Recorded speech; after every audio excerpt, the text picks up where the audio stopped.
जाहिर बात 4 आदमी लड़ रहे हैं हमारे खिलाफ चुनाव, हमसे लड़ेंगे 4 आदमी चुनाव। अभी जनता को फैसला करना है कि भ्रष्टाचारियों का साथ देना है, अपराधियों का साथ देना है, कि दारू माफिया का साथ देना है, कि जमीन के लुटेरों को साथ देना है।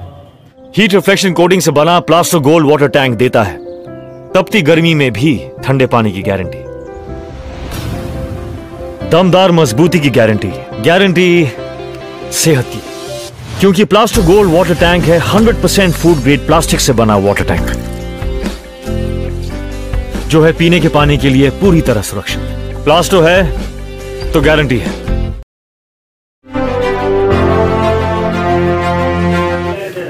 आज प्रेस कॉन्फ्रेंस करने का उद्देश्य ये था कि जो वह स्थिति बनी हुई थी समाज में, सीवान नगर परिषद क्षेत्र में, कि इंतखाब हम चुनाव लड़ेंगे या नहीं लड़ेंगे, इस बात को क्लियर करने के लिए आज हमने प्रेस कॉन्फ्रेंस प्रेस वार्ता रखा है।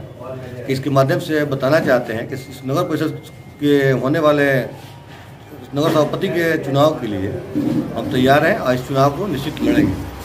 आखिर क्यों लड़ रहे हैं नगर परिषद के चुनाव? जाहिर बात है, आपने देखा कि 15 साल कार्यकाल मेरा 2 बार हमने पार्षद रहा, अभी मेरी माँ है, तो निश्चित तौर पर कि 15 सालों में हमने भ्रष्टाचार के खिलाफ लड़ा है, जनता की समस्याओं को हमने उठाया है, जनता की समस्याओं के लिए हर संघर्ष किया है। हमने हाई कोर्ट गया जनता की समस्या के लिए PIL फाइल किया, हमने लोकायुक्त में जनता की समस्या के लिए हमने भ्रष्टाचार के खिलाफ हमने लोकायुक्त में केस दर्ज कराया।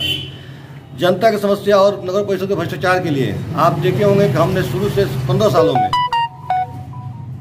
भ्रष्टाचार के लिए हर स्तर पर कोशिश किया कि इसको जांच कराया जाए, और हमने जांच कराया। जांच का परिणाम रहा कि जिन भ्रष्टाचारियों ने नगर परिषद के करोड़ों करोड़ रुपया, चाहे 15 करोड़ डस्टबिन घोटाला हो, चाहे आपके LED लाइट घोटाला हो, चाहे जमीन खरीद घोटाला हो, 4.5 करोड़ रुपया का, ये सारे घोटालों में हमने लग कर जांच कराया। जांच के परिणाम ये हुआ कि इन भ्रष्टाचारियों पर प्राथमिकी दर्ज किया गया। जाहिर बात है, मेरा कार्यकाल भ्रष्टाचार से लड़ने के लिए रहा है, और हम चाहते हैं कि सीवान सुंदर स्वच्छ बने, भ्रष्टाचार मुक्त नगर परिषद बने। इस वजह से मेरी लड़ाई ये है। कई बड़े दावेदार आ गए हैं चुनाव में, नगर चेयरमैन के चुनाव में, वहाँ आप कितना टिक पाएंगे? देखिए, ये चुनाव जनता के चुनाव है, दावेदार बड़े छोटे से मतलब नहीं है। ये जनता फैसला करेगी कि नगर परिषद को भ्रष्टाचार मुक्त बनाना है, कि जो लोग पैसा खर्च करके, या तो आप देखिए जो लड़ने वाले हैं जमीन माफिया है, दारू माफिया है, अपराधी टाइप के लोग हैं, और नगर परिषद के भ्रष्टाचारी लोग हैं। जाहिर बात 4 आदमी लड़ रहे हैं हमारे खिलाफ चुनाव, हमसे लड़ेंगे 4 आदमी चुनाव। अभी जनता को फैसला करना है कि भ्रष्टाचारियों का साथ देना है, अपराधियों का साथ देना है, कि दारू माफिया का साथ देना है, कि जमीन के लुटेरों को साथ देना है। जाहिर बात है, ये लोग जब आएंगे पैसा खर्च करेंगे समाज में, निश्चित तौर पर नगर परिषद में जाकर वो लूट ही करेंगे।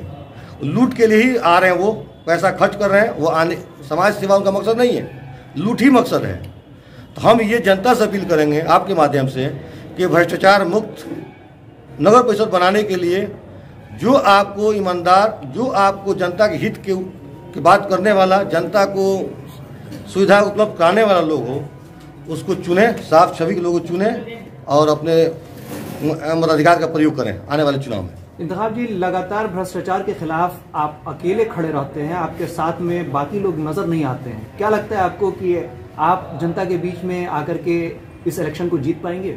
देखिए, भ्रष्टाचार से लड़ने में ऐसा अकेले नहीं है हम, अकेले तो आप दिखते हम हैं, लेकिन पत्रकार बंधु आप लोग सबको साथ सपोर्ट रहा है, हमेशा सहयोग रहा है, इससे कहीं अलग नहीं है। जिस मामले को हमने उठाया है, पत्रकार बंधुओं ने, हर प्रिंट मीडिया हो, इलेक्ट्रॉनिक मीडिया हो, हर कदम पर मेरा साथ दिया है। कोई लड़ाई अकेले नहीं लड़ा जाता है, और साथ में जनता भी हमारे साथ है। जनता का सहयोग सपोर्ट रहता था पीछे से, तभी कोई लड़ाई हम लड़ते थे। ऐसा नहीं कि हम अकेले लड़े, कभी चुनाव इस भ्रष्टाचारियों से लड़े हैं हम।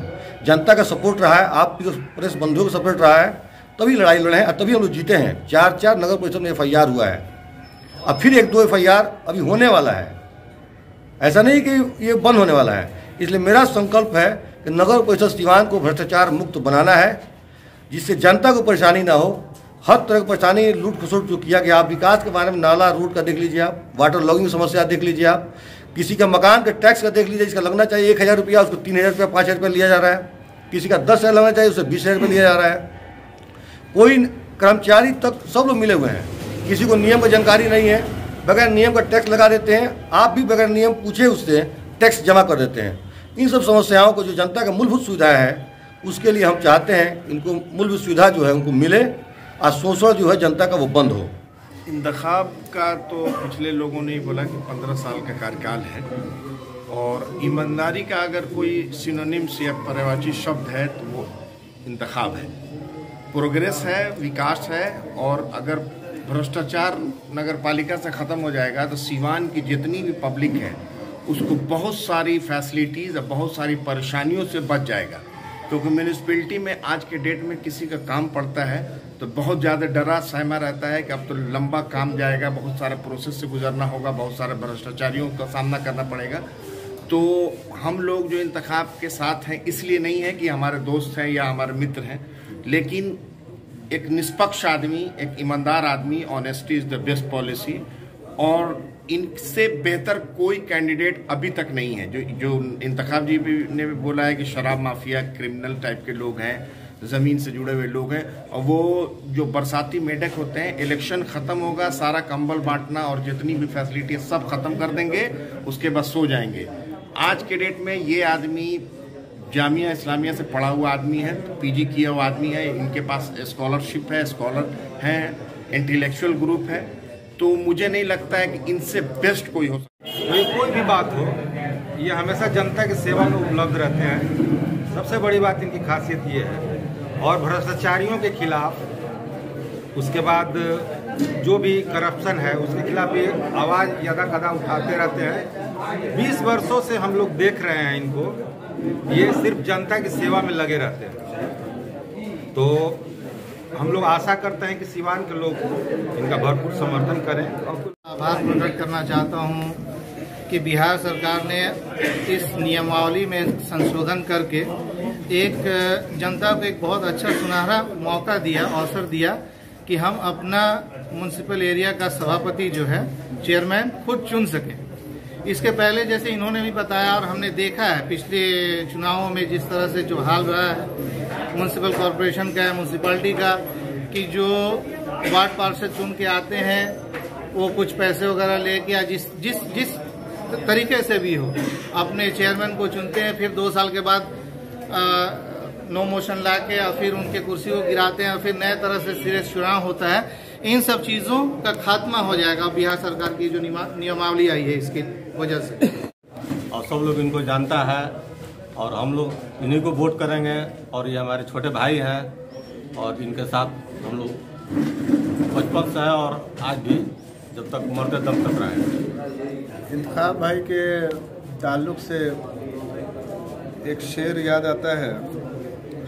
शेर तो अदब का है लेकिन सियासत में हम इसको यहाँ ऐसे पेश करेंगे कि है और भी दुनिया में सुखनवर बहुत अच्छे, कहते हैं कि गालिब का है अंदाज़े बयां और।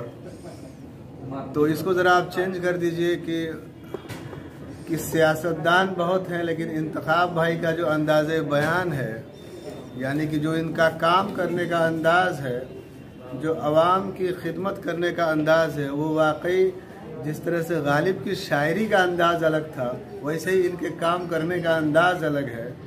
और यकीनन इस तरह की सोच वाला, इस तरह की फ़िक्र वाला अगर कोई एक्टिविस्ट सियासत में कामयाब होता है तो सही माने में यही जमहूरियत की कामयाबी है। और हम तमाम लोग के इसरार पर ये चुनाव लड़ रहे हैं, ये वाज़ेह कर देना चाहते हैं। क्योंकि बहुत सारे लोग हैं, कुछ लोग मशहूर होने के लिए लड़ रहे हैं, कुछ लोग नाम बनाने के लिए लड़ रहे हैं, कुछ लोग यूँ लड़ रहे हैं कि लोग जाने कि वो लड़ रहे हैं। लेकिन हम तमाम लोगों की ख्वाहिश है कि सीवान को लोग पहचाने, सीवान को लोग जाने।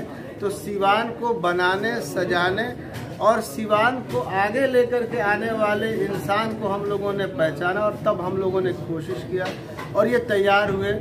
तो हम तमाम लोगों की यकीनन उम्मीद है कि सीवान की जो आवाम है, जो क्वालिटी पसंद आवाम है, जो जानती है कि कौन खिदमत कर सकता है, वो अक्सरियत आवाम जो है वो इंतखाब भाई के पक्ष में, इंतखाब भाई के फेवर में वोट